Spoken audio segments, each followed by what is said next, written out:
नमस्कार दोस्तों, एक बार फिर से आप सभी का स्वागत है। आज बारी आ चुकी है क्वांट चेकलिस्ट नंबर 504। इससे पहले हमने 502 और 503 को सॉल्व किया है और अभी 504 जो चेकलिस्ट है वो सॉल्व करने वाले हैं। अर्थमेटिक का डर जो है वो बिल्कुल ख़त्म हो जाएगा यदि आप टाइम टू टाइम अर्थमेटिक के क्वेश्चंस की प्रैक्टिस करते हैं। तो चलते हैं सीधा इस चेकलिस्ट पर, जो कि आशीष अरोड़ा सर के द्वारा प्रोवाइड करवाई जाती है। हर दिन कह सकते हो या फिर अल्टरनेट डेज पर ये जो चेकलिस्ट है वो सर के द्वारा दी जाती है। 2 से 3 दिन का टाइम आपको मिल जाता है और उस दौरान आप इसे सॉल्व कर सकते हैं अच्छे से। और उसके बाद में नई चेकलिस्ट आ जाती है। अब तक इन्होंने 503 चेकलिस्ट अपलोड कर दी है चैनल पर और ये 504 नंबर चेकलिस्ट है। देखिए सॉल्व करते हैं। फर्स्ट क्वेश्चन रीड करते हैं। Ankit and Bhanu can do a work 24 days and 20 days respectively. एक अंकित है, एक भानु है। अंकित जो है वो 24 दिन में कर सकता है, भानु जो है वो 20 डेज में कर सकता है। Okay. Ankit and Bhanu started working together and after 5 days. 5 दिन काम शुरू करते हैं और 5 दिन के बाद में Ankit increased his efficiency by X% के साथ में बढ़ा देता है और भानु जो है डिक्रीज कर देता है एफिशिएंसी को बाई 30.33%, मतलब 1/3 उसको कम कर देता है। Okay. If whole work is completed in 11.5 days. यदि पूरा काम जो है वो 11.5 डेज में होता है तब आपको एक्स का जो वैल्यू है वो फाइंड करना है। अभी मुझे भी पता नहीं है कि इसका ऑप्शन क्या है, क्योंकि मैंने देखा नहीं, चेकलिस्ट को डायरेक्ट ओपन किया और आपके सामने लेकर के आ गया हूँ। इसका एलसीएम हम लेते हैं और एलसीएम जो अपना आता है डायरेक्ट इसका देखते हैं 24। तो 24 इससे तो डिवाइड नहीं हो रहा है। 24 का 48 देखते हैं, 48 नहीं होता, 96 नहीं होता। तो ये जो होता है वो 6 गुणा 4 होता है। ये जो होता है वो 5 गुणा 4 होता है। 4 तो आएगा, 6 आएगा और 5 आएगा। 120 जो है वो आपका एलसीएम बनेगा। ये 6 से ये 5 से ऐसे डिवाइड होगा। तो डायरेक्ट मैं इसका एलसीएम 120 लिख देता हूँ। बाकी जो यहाँ पर जो कुछ भी लिखा है उसको रिमूव कर देते हैं। 120। अच्छा, बाकी को जो है वो मैं रिमूव कर देता हूँ ऐसे। 120 हमारा एलसीएम आ गया। एलसीएम 120 यदि आ गया तो हमें यह भी पता चल गया कि इसकी एफिशिएंसी 5 है और इसकी एफिशिएंसी जो है 6 है। अब क्या होता है, 5 दिन तक ये काम करते हैं। एक दिन में 5 एफिशिएंसी, 6 एफिशिएंसी, मतलब एक दिन में 11 एफिशिएंसी काम हो रहा है। 5 दिन में जो है वो 55 काम हो जाएगा। टोटल काम 120 है, 55 हो गया तो 65 काम आपका बच गया। इस 65 काम को वो क्या काम करेंगे, एक्स अपनी एफिशिएंसी X% से बढ़ा देगा। ए जो है अंकित वो बढ़ा देगा X% से और बी जो है वो 1/3 कम कर देगा। 1/3 कम करने का मतलब है कि इसमें से 2 कम करके 4 एफिशिएंसी अपनी रखेगा और टोटल जो काम है वो 11.5 डेज में होगा। जो 11.5 डेज जो दे रखा है 11.5 डेज। अब ये 11.5 डेज जो है मैं ऐसा अनुमान लगा रहा हूँ कि 5 दिन तो इन्होंने काम कर दिया, कुल 11.5 दिन में होता है, मतलब कि 6.5 दिन का काम बचा है, जो कि ये जो 65 काम बचा हो ये 6.5 दिन में करेंगे। तो इस हिसाब से मैं इसको करने की कोशिश करता हूँ। देखिए कैसे करेंगे। 6.5 दिन तक ये काम करेगा और 6.5 दिन तक ए काम करेगा, 6.5 दिन तक भानु काम करेगा। तो 6.5 के हिसाब से टोटल काम तो अपना 65 है। ये कितना कर देगा 24 और 26 काम तो ये कर देगा बी अपनी घटी हुई एफिशिएंसी के साथ में। अगर 26 काम ये कर देगा तो बाकी जो काम बच गया अपना 30 से 35 और 4 39 काम बच गया 39। अब 39 काम को कौन करेगा, 39 काम को ए करेगा। वो भी कितने दिन में करेगा, जो ए करेगा वो इस 6.5 दिन में ही करेगा। तो 6.5 दिन में करेगा तो इसमें 6.5 का हम भाग लगा देते हैं, 10 से गुना कर दिया ऊपर ताकि पॉइंट चला जाए। और ऊपर 39 था, 13 से काट के 3 13 से काट दिया 5 से इसको काट दिया 2 और 2 से ये आ रही 6, मतलब कि इसकी बढ़ी हुई एफिशिएंसी आ रही 6। पहले 5 थी, बढ़ी हुई 6 है। तो एक बढ़ी है किस पर, 5 पर, मतलब कि 20% जो है एफिशिएंसी इस अंकित ने अपनी बढ़ाई है। उम्मीद करता हूँ समझ में आ गया होगा। यदि नहीं समझ में आया तो एक बार वीडियो आप फिर से देख लीजिएगा। एकदम आसान सा क्वेश्चन है, ज़्यादा कोई मुश्किल क्वेश्चन है, प्री लेवल का क्वेश्चन है और आरआरबी पीओ लेवल का है, क्लर्क लेवल का नहीं है, पीओ लेवल का, क्योंकि कैलकुलेशन काफ़ी थोड़ी सी ज़्यादा करवाई। 20% मैं देख लेता हूँ कौन से ऑप्शन में है। तो जिसमें भी आपको 20% दिख रहा है वही आपका आंसर इसमें रहने वाला है। चलते हैं नेक्स्ट क्वेश्चन पर। सेकंड क्वेश्चन को जैसे ही रीड करते हैं कि मोंटी स्पेंड्स, यहाँ लिखते हैं सेकंड क्वेश्चन।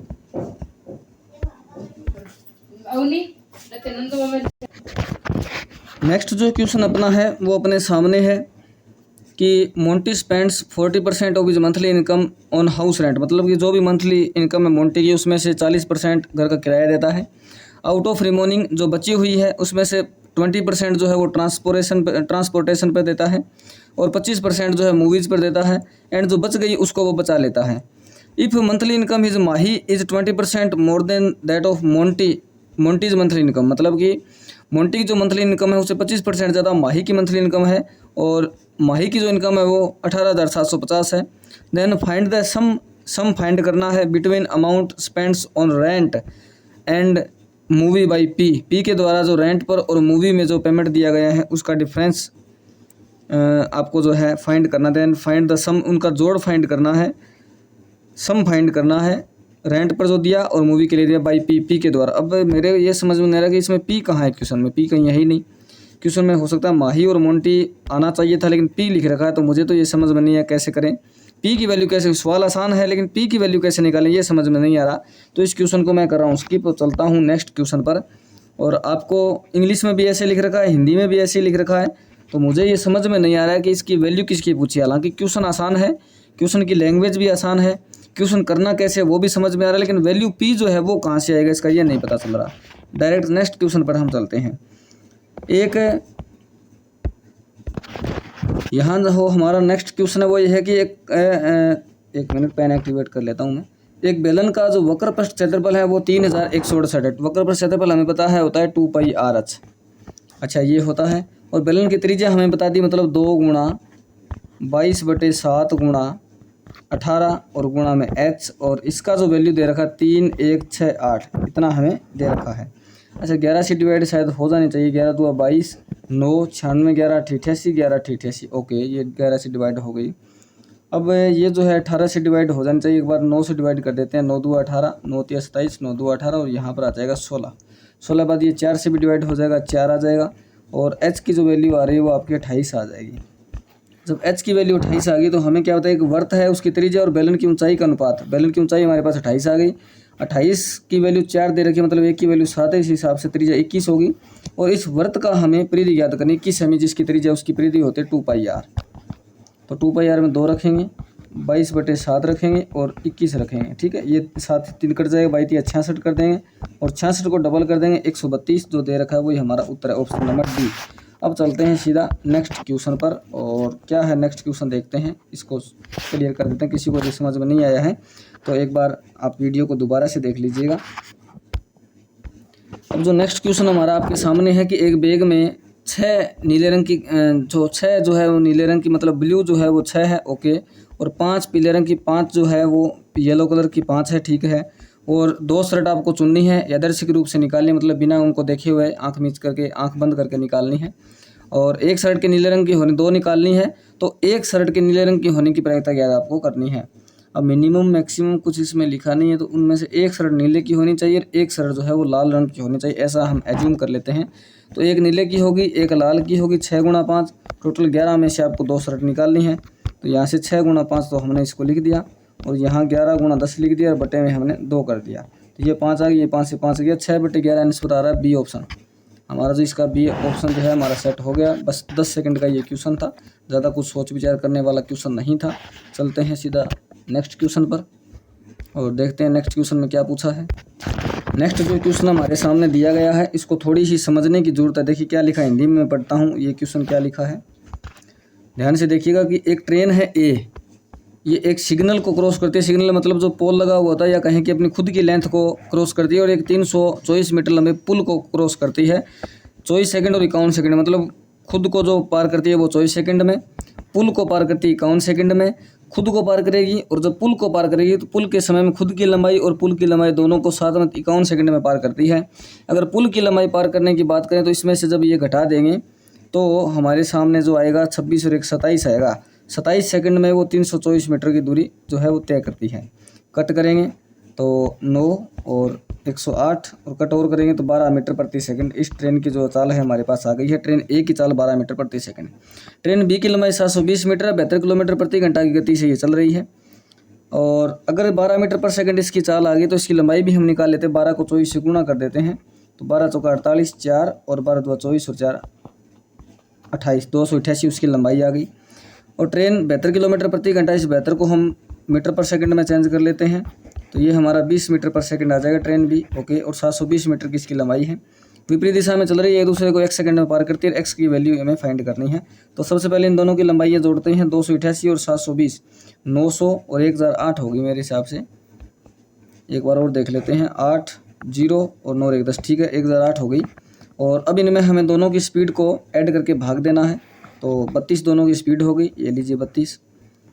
अब इनमें भाग लगाएंगे तो x की वैल्यू हमारे सामने आ जाएगी। 2 से काट देते हैं सबसे पहले, तो 5 0 4, ये 504 और ये 16।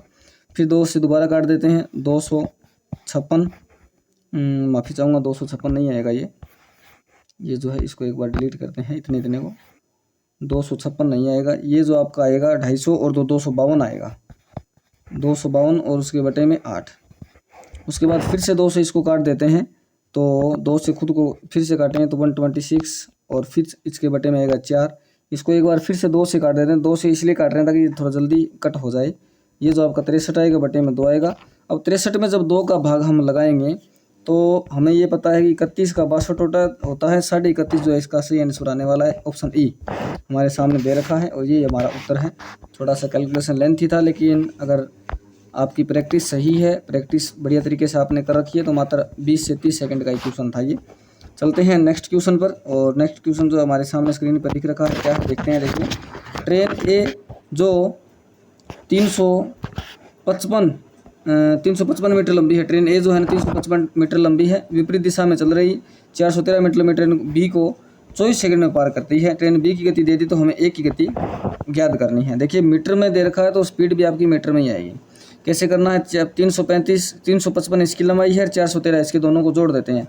300 400 700 और 55 13 68, मतलब कि 700 जो है वो 68 आपका इसका एडिशन होने वाला, दोनों की लंबाई का 768।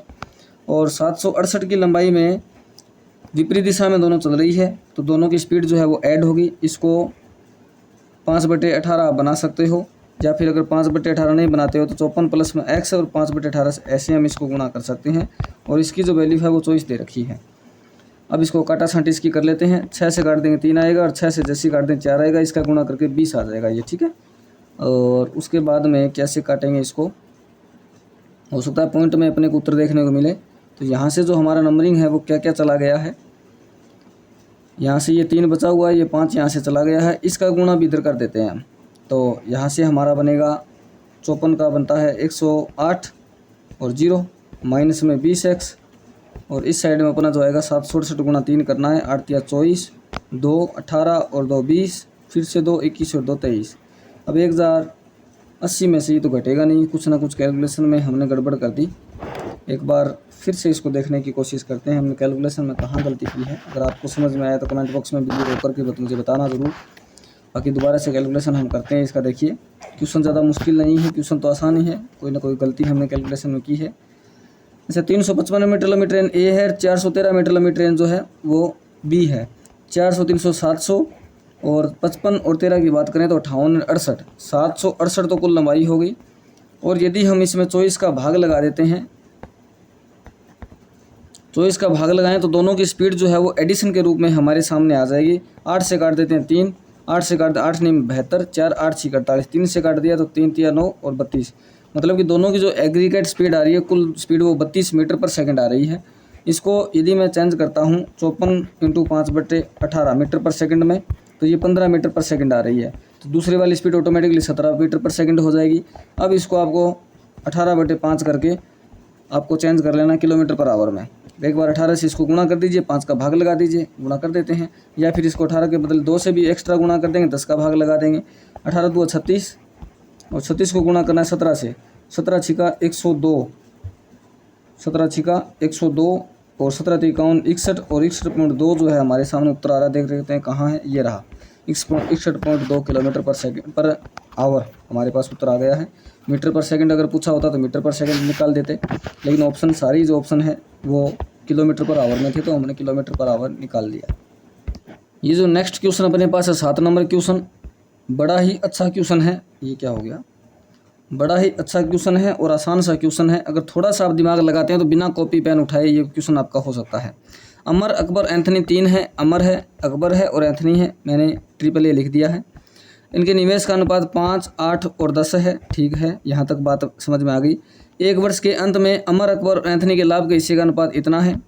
यदि अमर ने 1 वर्ष के लिए निवेश किया है तो अकबर और एंथनी के निवेश की अवधि आपको बतानी है। तो 1 वर्ष के अंत में 6 8 और 5 रेशियो इनका जो है अनुपात रहता है। अब हमें पता है कि प्रॉफिट जो होता है वो इन्वेस्टमेंट गुना टाइम होता है, और हमें यदि टाइम पूछा जाए तो हम प्रॉफिट में इन्वेस्टमेंट का भाग दे देंगे, पी में आई का भाग दे दें, मतलब प्रॉफिट ये है और इन्वेस्टमेंट का भाग लगा दें, प्रॉफिट ये है इन्वेस्टमेंट का भाग लगा दें, प्रॉफिट ये है इन्वेस्टमेंट का भाग लगा देंगे। अब अमर की बात अगर की गई है तो इस प्रॉफिट में जब इसका भाग लगाएंगे तो हमारे सामने कुछ पॉइंट में वैल्यू आ रही है, 6/5 मान लीजिए वैल्यू जो आ रही है, भाग लगाएंगे तो पॉइंट में आएगा। लेकिन इसने बोला है कि 1 वर्ष के लिए निवेश किया, मतलब कि इसका मान 12 आना चाहिए। 12 कब आएगा? जब मैं इसको 10 से गुणा कर दूं। अगर इसको 10 से किया तो सभी को 10 से गुणा कर दे, इससे यहाँ गुणा नहीं यहाँ गुणा करना है, तो सभी को 10 से। ये 12 महीने अगर ऐसे बन रहा है तो इनको भी, अब महीने आपके सही आ रहे हैं, इसके हिसाब से आपके 10 महीने आएंगे, इसके हिसाब से आपके 5 महीने आएंगे और दोनों को जोड़ेंगे तो 15 आपका आंसर आ जाएगा। यही हमसे पूछा था कि अकबर और एंथनी जो है उनकी अवधि का योग बताना है, तो 15 हमारा आंसर आ चुका है। मात्र 10 से 11 सेकंड का क्वेश्चन था, कुछ नहीं करना था, कोई पेन नहीं उठाना था। चलते हैं नेक्स्ट क्वेश्चन पर और पढ़ते हैं। देखिए क्या लिखा है। अंकित ने साधारण ब्याज पर 18% प्रतिवर्ष की दर से 2200 रुपये का निवेश किया, ओके, जबकि वार्षिक चक्रवृद्धि ब्याज 20% प्रति दर से 2200 माइनस x रुपये का निवेश किया। 2 वर्षों के अंत में कुल साधारण और चक्रवृद्धि ब्याज बीच का अंतर आपको दे रखा है, तो हमें x की वैल्यू फाइंड करनी है। अच्छा, तो एक काम हम करते हैं, अगर अंतर आपको दे रखा तो इस वैल्यू का आपके पास वैसे देखें तो कोई काम ही नहीं है। यहाँ से यदि मैं परसेंटेज की वैल्यू अगर कैलकुलेट करूँ तो, अच्छा, परसेंटेज की वैल्यू अगर कैलकुलेट हम करें तो थोड़ी सी मेरे हिसाब से गड़बड़ हो जाएगी। तो हम इसको एक बार जो हमारा फॉर्मूला लगाने वाला मेथड है एक बार वो लगा लेते हैं। 18% के हिसाब से जब 2 साल किसी राशि को लगाया जाता है SI पर तो 36% हो जाता है, और 22 से जब इसको गुणा कर देंगे 2 जीरो काट करके तो ये हमारा क्या आ जाएगा, ये हमारा सिंपल इंटरेस्ट आ जाएगा 2 साल का। एक बार मल्टीप्लाई कर देते हैं, 6 दूआ 12, 1 6 दूआ 12 और 3 दूआ 6 18 और 1 19, फिर से 1 और 3 दूआ 6 1 7, मतलब यहाँ से जो राशि बन रही है वो जो इंटरेस्ट बन रहा है वो 792 रुपये बन रहा है। अब इस राशि का जो इंटरेस्ट बनेगा वो हमारे पास बनेगा 2200 माइनस में x। 20% पर जब कोई राशि 2 साल के लिए चक्रवृद्धि ब्याज पर हम इन्वेस्ट करते हैं तो 44% इंटरेस्ट बनता है, और वो जो है हमने डायरेक्ट 8800 बराबर हमने कर दिया है। 8800 क्यों किया? क्योंकि इसके बटे में 100 आना था और 100 का मैंने डायरेक्ट गुणा कर दिया। इसको काट देंगे, 44 2 8800, ये 2000 आ गया। x इधर ले जाकर ये घटा देंगे तो x की वैल्यू आ रही है 200 रुपये। तो यहाँ पर जो थोड़ी सी गलती ये कर दी है हमने, गलती ये कर दी कि यहाँ पर हमें डिफरेंस दे रखा था, जबकि हमने क्या निकाल दिया, हमने निकाल दिया है डायरेक्ट इसकी वैल्यू लिख दी है। थोड़ा सा यहाँ से मैं रिमूव इसको करना चाहूँगा, यहाँ से रिमूव कर देते हैं पूरा। यहाँ से SI जो बना है वो 792 रुपये बना है, ठीक है, और CI जो बनेगा वो इसका बनेगा 2200 माइनस में x का 44%, ठीक है, ये CI बनेगा। और दोनों का जो अंतर है वो 88 रुपये दे रखा है, तो इसमें से जब ये 792 में घटा देंगे तो बराबर 88 आएगा, तो इसको मैं डायरेक्ट 88 में ऐड ही कर देता हूँ। 10 17 1 18 और 1 8 888 आ रहा है, 880। इसको काट देंगे 20 आएगा और ये आएगा 2000, और इसको इधर ले जाकर वापस अगर इसमें से वैल्यू ये कट करते हैं तो फिर से 200 आ रहा है, जो कि हमारा एक बार फिर से ये गलत हो रहा है क्वेश्चन। इसका आंसर सही मैच नहीं कर रहा, क्या दिक्कत हो गई? कोई ना कोई फिर से हमने कैलकुलेशन में शायद कुछ लोचा का हमने कर दिया है। आदि जो कैलकुलेशन अब एक बार फिर से हम करते हैं। 44% हमारी वैल्यू बनने वाली है, और ये जो है 2200 रुपये 2 साल के लिए हमने निवेश किया, 2200 माइनस x रुपये। 2 साल का मतलब 44% इसका इंटरेस्ट बनेगा, ठीक है। और कुल साधारण ब्याज और चक्रवृद्धि ब्याज के बीच का अंतर, अगर ये अंतर हमारा चक्रवृद्धि ब्याज ज़्यादा होगा, इंटरेस्ट रेट ज़्यादा है, इस हिसाब से अगर देखें तो इसमें से जब हम साधारण ब्याज घटा देंगे तो हमारे पास चक्रवृद्धि ब्याज और साधारण ब्याज का डिफरेंस मिलना चाहिए। और जब ये इसमें जोड़ देते हैं 88 वाला राशि तो 10 और 17 1 18 और एक इधर से 18, 2000 और 200 ही आ रहा है इसका, तो कुछ ना कुछ दोबारा से एक बार मैं देख लेता हूँ कहाँ गलती हो रही है इसमें। यहाँ पर जो हम गलती कर रहे हैं वो ये कर रहे हैं कि हमें दे रखा साधारण ब्याज और चक्रवृद्धि ब्याज बीच का अंतर, मतलब कि साधारण ब्याज जो है वो ज़्यादा मान रखा है इस क्वेश्चन में। साधारण ब्याज को ज़्यादा अगर माना गया है तो साधारण ब्याज को ज़्यादा अगर माने तो 792, यहाँ लिखा 792, और इसमें से यदि मैं 2200 रुपये का जो x घटाया मतलब जो राशि है और इसका 44% अगर मैं घटाता हूँ तो मेरे पास 88 रुपये आने चाहिए, क्योंकि साधारण ब्याज को ज़्यादा कंसीडर किया गया है। इस राशि को इधर भेज देते हैं, इसको इधर भेज देते हैं, और जब इसमें से ये घटाएंगे तो ये बचेगा 704, और यहाँ पर जो अपना आ रहा है वो 2200 माइनस में x और यहाँ आ रहा 44 बटे में आ रहा 100। अच्छा, तो ये हम 11 से काट देते हैं, 11 छिका 66, 11 चौका 44 और 11 चौका 44, फिर से इसको काट करके 16 कर देते हैं और ये 1600 आपका हो जाएगा। और x की वैल्यू जो है वो आपकी 2200 में से 1600 घटाएंगे तो 600 आ जाएगा। इस प्रकार से कंसिडर किया गया है। अगर हम चक्रवर्ती ब्याज को ज़्यादा माने तो पहले जो हम आंसर निकाल रहे थे 200 रुपये वाला, वो आपका आंसर बनेगा। तो ये हमारा हो गया क्वेश्चन। चलते हैं नेक्स्ट क्वेश्चन पर, इसको कर देते हैं रिमूव यहाँ से। नेक्स्ट क्वेश्चन जो हमारे सामने वो ये है कि एक दुकानदार को एक टेबल बेचने पर 20% की हानि होती है। यदि उसने इसे 600 रुपये अधिक में बेचा होता तो 20% का लाभ होता। टेबल का विक्रय मूल्य ज्ञात कीजिए अगर इसे 1/3 हानि पर बेचा गया है। जब इसे 1/3, ठीक है, बता देंगे। 100 रुपये वाली वस्तु जो है वो 20% की हानि हुई, मतलब 80 रुपये की बेची, ठीक है। और अगर इसको 600 रुपये ज़्यादा में बेच देते तो 20% का प्रॉफिट मतलब 120 रुपये में बिक जाती। तो यहाँ जो डिफरेंस आ रहा है वही तो 600 रुपये का मान हमें दे रखा है। तो 40% की जो वैल्यू है, मतलब 40 की जो वैल्यू है वो 600 है। हमें 100 की वैल्यू फाइंड करनी है। 40 का भाग लगा देंगे, 100 से इसको गुणा कर देंगे, जो कटेगा 1 0 से 1 0 काट देंगे, ठीक है। 2 से आप ये काट के 300 कर देंगे, 2 से ये काट के 5 कर देंगे और ये जो है 1500 वैल्यू इसकी आ रही है। 1/3 हानि पर बेचा गया है, मतलब इसका 2/3 दिया गया है, मतलब 1000 रुपये में आपकी टेबल जो है वो बेची गई है। ऑप्शन में देख लेता हूँ, मैंने अभी तक ऑप्शन इसके देखे नहीं हैं। और चलते हैं सीधा ऑप्शन पर कि कहाँ पर 1000 रुपये दे रखा है। 1000 रुपये बिल्कुल दे रखा है, तो अपना जो आंसर है वो बिल्कुल सही यहाँ पर हो गया, ई ऑप्शन दे रखा है। चलते हैं नेक्स्ट क्वेश्चन पर, और नेक्स्ट क्वेश्चन में क्या कुछ पूछा है देखते हैं। पाइप पी जो है ना, अकेले एक टैंक को 15 मिनट में भर सकता है। पी और क्यू दोनों में उसके टंकी को 9 मिनट में भर सकते हैं। पाइप आर की दक्षता पी की दक्षता की तुलना में 1/3 कम है। तीनों पाइप एक साथ टंकी कितने समय में भर लेंगे? तो ये हमसे पूछा, बिल्कुल आसान सा क्वेश्चन है। पी जो है वो 15 मिनट में, क्यू और पी जो दोनों अगर एक साथ की बात करें तो ये 9 मिनट में भर सकते हैं। बस यहीं से आपका जो क्वेश्चन है वो शुरू हो चुका है। 45 इसका टोटल वर्क लेंगे तो 15 3 45, 9 5 45। यहाँ से अगर देखें तो पी की इफिशियंसी 3 है, क्यू की इफिशियंसी जो 2 बनेगी, क्योंकि दोनों को जोड़ने पर अगर 5 आ रहा है तो क्यू की इफिशियंसी 2 हो गई।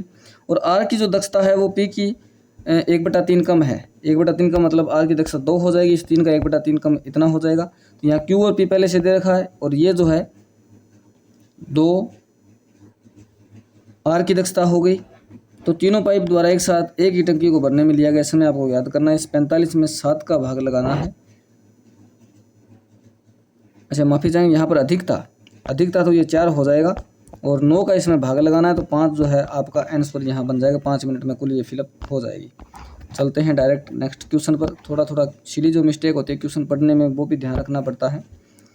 नेक्स्ट जो क्वेश्चन है, एक पिता की उम्र जो है उसके 2 बच्चों की उम्र की आयु की दोगुनी है, लेकिन 15 साल बाद उनकी उम्र के योग के बराबर होती है। तो पिता की आयु क्या है, ये पूछा है हमें। अगर हम बच्चे की उम्र x माने, एक की दूसरे की अगर y माने, तो दोनों के बच्चों को जब जोड़ देंगे तो यहाँ पर जो पिता की उम्र आएगी 2x + y आएगी, मतलब दोगुनी बनेगी, ठीक है। 15 साल बाद यदि हम बात करें तो इनकी उम्र बराबर हो जाती है, मतलब ये तो x + y 30। तो हमें पिता की उम्र पूछी गई है, हमें x और y का योग जो है उसका दुगना ही पूछा गया है। और यहाँ से अगर 15 साल बाद हम काउंट करें तो ये 2x और प्लस में 2y प्लस में 30, ये प्लस में 15 आएगा, क्योंकि पिताजी एक ही जुड़ेंगे। यहाँ पर जो है 2 बच्चों की एक साथ जुड़ी तो 30 हो गया था। यहाँ से जो है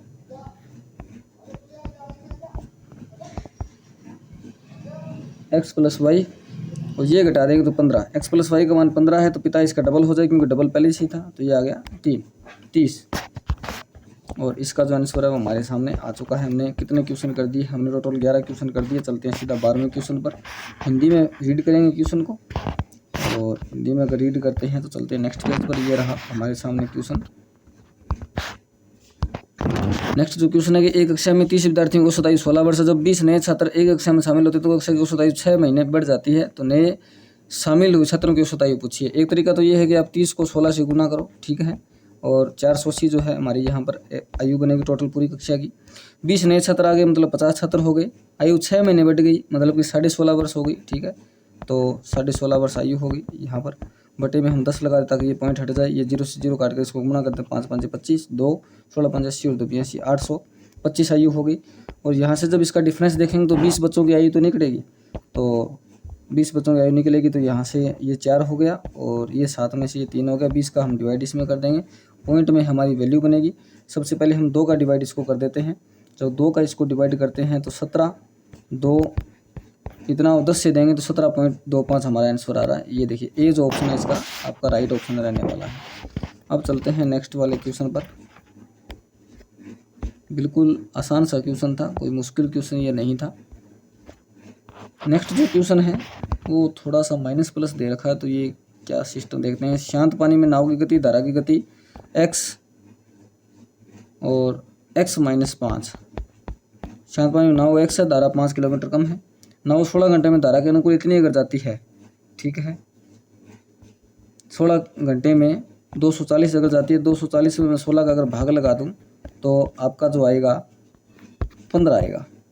15 से गुणा करेंगे तो 240, मतलब कि 15 किलोमीटर पर हावर x + y की वैल्यू आ रही है। यहाँ से x + अगर y करते हैं तो 20 बराबर में 2x आता है। मतलब इस x + y का मान दे रखा, तो x की जो वैल्यू आ रही है वो 10 आ रही है, नाव की चाल आ रही है, नाव की चाल 10, धारा की चाल 5। पूछा क्या है, x का मान पूछा है, तो 10 अपने पास आंसर जो है वो आ चुका है। चलते हैं नेक्स्ट क्वेश्चन पर।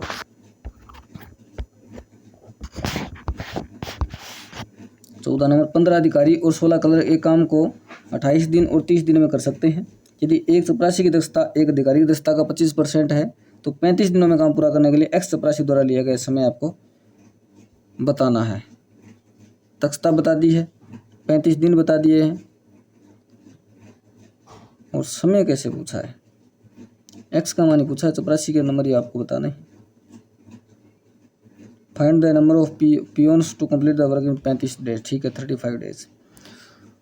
15 अधिकारी और 16 क्लर्क काम को 28 दिन में, और अधिकारी और क्लर्क की हमारे पास एफिशिएंसी आ जाए, टोटल वर्क आ जाएगी 15 अधिकारी मैं करता हूँ, और अधिकारियों को अगर गुणा करूँ 28 से तो ये टोटल वर्क हो रहा है, और 16 यदि मैं क्लर्क करता हूँ, क्लर्क को के से लिख देता हूँ, हालांकि सी होता है लेकिन के लिख दिया, और इसको गुणा 30 से करें तो ये भी टोटल वर्क आता है। यहाँ से अधिकारी की और इसकी एफिशिएंसी हम निकाल लेते हैं, ये 14 आएगा, 2 से ये 7 आएगा, ये 8 आएगा, मतलब अधिकारी की एफिशिएंसी 8 है, इसकी एफिशिएंसी 7 है। 15 × 120 और गुणा में 28, ये टोटल वर्क हो गया, ठीक है। यहाँ बोला है कि जो चपरासी की दक्षता है वो 25% है, अधिकारी का 1/4 करते हैं तो 2 ही है, ठीक है, और 2 के हिसाब से 70 की एफिशिएंसी यहाँ बनने वाली है। तो 70 एफिशिएंसी के हिसाब से जो चपरासी लगेंगे वो आपके 12 चौका 48 चपरासी यहाँ लगने वाले हैं, तो बी ऑप्शन इसका राइट आंसर आपका होगा। चलते हैं नेक्स्ट क्वेश्चन पर। अभी ये क्वेश्चन जो है ना तो मैंने इनका सॉल्यूशन देखा है, नहीं मैं वीडियो को रोक रहा हूँ, मैं डायरेक्ट जो है क्वेश्चन आपके सामने चल रहे हैं और आपके सामने सोल्व कर रहा हूँ। मैंने ऐसा नहीं कि पहले देखें इन क्वेश्चन को, नहीं देखा, डायरेक्ट मैंने PDF ओपन की है। आगे देखिए, 2 रेलगाड़ी A और B विपरीत दिशा में चल रही है, वे एक दूसरे को 16 सेकंड में पार करती है। यदि ट्रेन A और B एक खंभे को क्रम से 11.5 सेकंड और 22 सेकंड में पार कर देंगी तो ट्रेन A की लंबाई B की लंबाई का अनुपात आपको बताना है। अगर मैं बात करूं x + y मैं लिख देता हूं, ठीक है, x + y, इनकी स्पीड हमें मालूम नहीं है, यहाँ पर जो स्पीड है वो हमें बिल्कुल भी मालूम नहीं है, स्पीड का कुछ दे नहीं रखा है। तो स्पीड यदि मैं p और z मान लेता हूँ तो ये 16 सेकंड में पार हो रही है, और एक ट्रेन A और ट्रेन B खम्भे को जो है वो x की अगर मैं बात करूँ तो x और y का मान आ जाएगा, लेकिन स्पीड नहीं आएगी इनकी। तो मेरे हिसाब से कान और डिटरमाइंड बाकी कंफर्म करके आपको और बता देता हूँ। इस क्वेश्चन का जो आंसर है वो CND नहीं आएगा। इस क्वेश्चन को आसानी से हम सोल्व कर सकते हैं, CND नहीं है इसका आंसर। थोड़ा सा हम कैलकुलेशन में गलती कर रहे थे। मैं आपको इसका सॉल्यूशन करने का तरीका बता देता हूँ, क्योंकि क्वेश्चन थोड़ा सा लेंथी होने वाला है, इसलिए आप इसे कर लीजिएगा। मैं तरीका बता देता हूँ। देखिए, 16 सेकंड में मैं ट्रेन x लंबाई मान लेता हूँ, दूसरे की y मान लेता हूँ, इसकी स्पीड p मान लेता हूँ, इसकी स्पीड z मान लेता हूँ, ठीक है। जब दोनों एक दूसरे की विपरीत दिशा में चलती है, मतलब x + y इनकी लंबाई जुड़ेगी, स्पीड दोनों की जुड़ के भाग लगेगा, और यहाँ से ये 16 सेकंड में एक दूसरे को पार करती है, ठीक है। और ट्रेन A और ट्रेन B खम्भे को क्रम से इतना सेकंड, मतलब खम्भे को पार करने मतलब खुद की लंबाई को पार करेगी, खुद की लंबाई इसकी x है, ठीक है, और ये पार कर रही है 11.5 सेकंड में, और ये जो आ रहा है वो p उसकी स्पीड आ जाएगी। तो p की जगह जो है हम ये रख देंगे, और उसके बाद इस प्रकार से हम z की वैल्यू भी निकालेंगे। z का जो मान है मतलब जो स्पीड है वो इसकी लंबाई y है, टाइम लग रहा है इस y को 22 सेकंड, तो ये हम z की जगह रख देंगे। उसके बाद x और y दो जगह, ये पूरी की पूरी इक्वेशन हमारी बन चुकी है, और x और y का जो रेशियो हमारे सामने आ जाएगा। इसका आंसर भी मैं आपको बता देता हूँ, 23:33 आपका इसका आंसर आएगा। अब चलते हैं नेक्स्ट क्वेश्चन पर।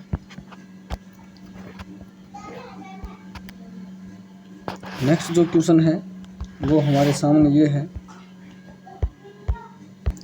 नेक्स्ट जो क्वेश्चन है वो भी आसान सा ही, देखिए क्या क्वेश्चन है। शुरू करता हूँ मैं।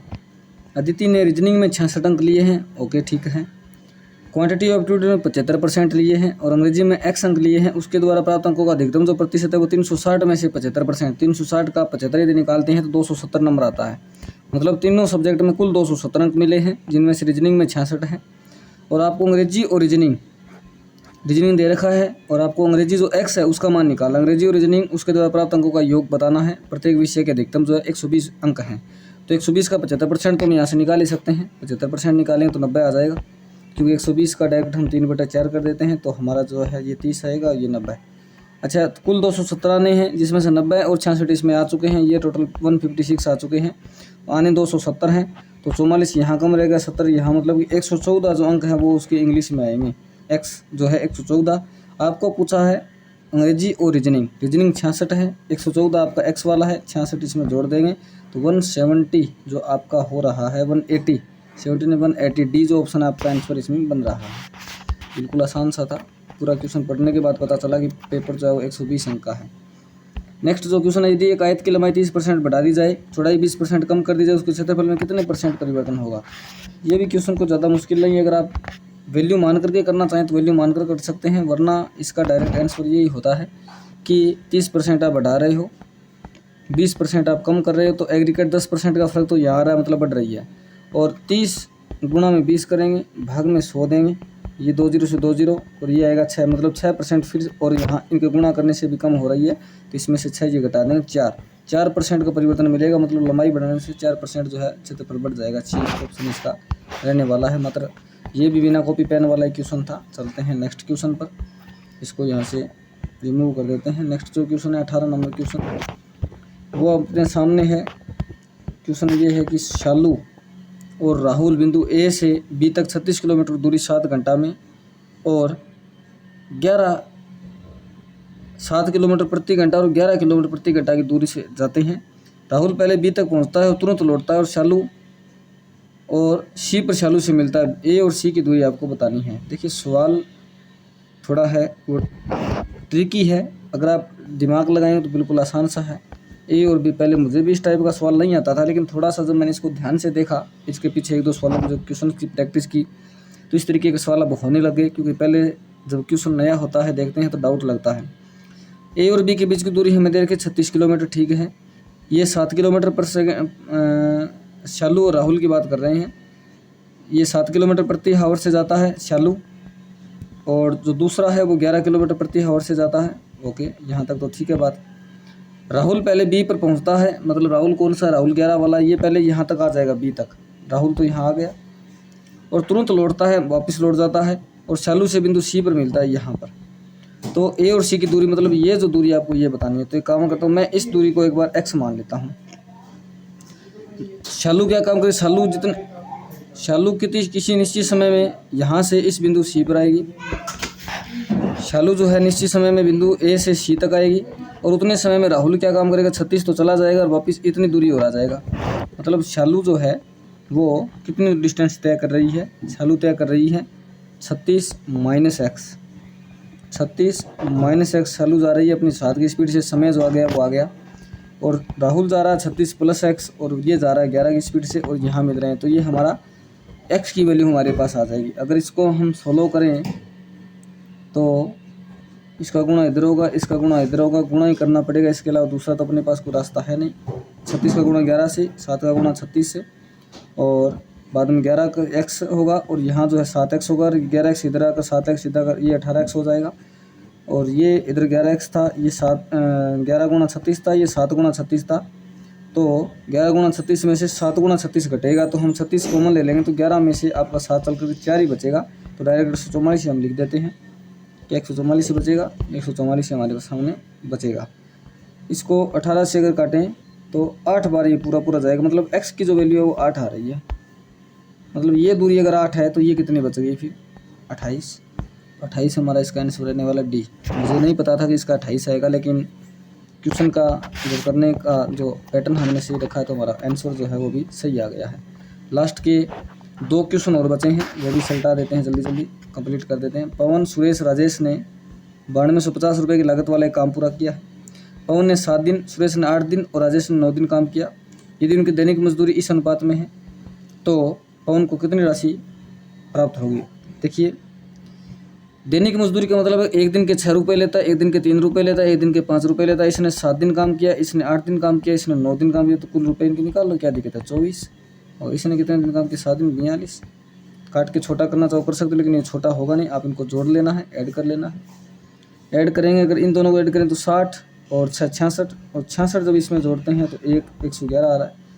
और 9250 बटे में 111, 111 जो होता है वो 37 गुणा 3 हमारा होता है, लेकिन 3 से तो डिवाइड नहीं होगा, तो कुछ ना कुछ शायद हमने कैलकुलेशन में मिस्टेक यहाँ कर दी है।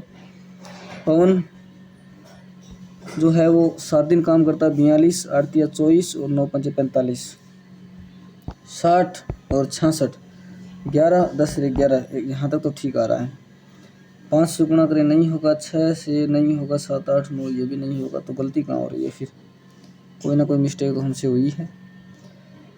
दैनिक दिन के इतने दिन रुपए लेते हैं, इतने दिन काम किया है, इस प्रकार से टोटल वैल्यू जो निकलेगी उसमें भाग लगाएंगे, और बाद में जो वैल्यू हमारे सामने जिसका भी पूछा, पवन का पूछा है तो पवन का 7 है, 7 से इसको गुणा कर देंगे। बस इसी प्रकार का ये क्वेश्चन है। इन वैल्यू जो है वो कट नहीं रही है, यहाँ आंसर आपका प्रॉपर आ रहा है, वैल्यू कट नहीं रही है। तो एक बार कोई ना कोई हमसे मिस्टेक हुई, एक बार फिर से मैं देख लेता हूँ।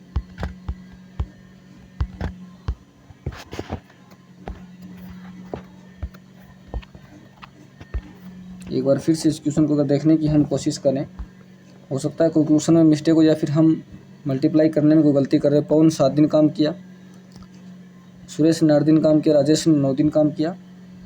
इधर वेजेज रिस्पेक्टिवली इतना है, रेशियो 6, 3 और 5 में है, रेशियो 6 में है, 3 में है, 5 में है। 45 रुपये लेगा डेली के 8 दिन के, 24 रुपये लेगा 8 दिन के, ये 9 दिन के 45, 8 दिन के ये 7 दिन के 42 रुपये लेगा।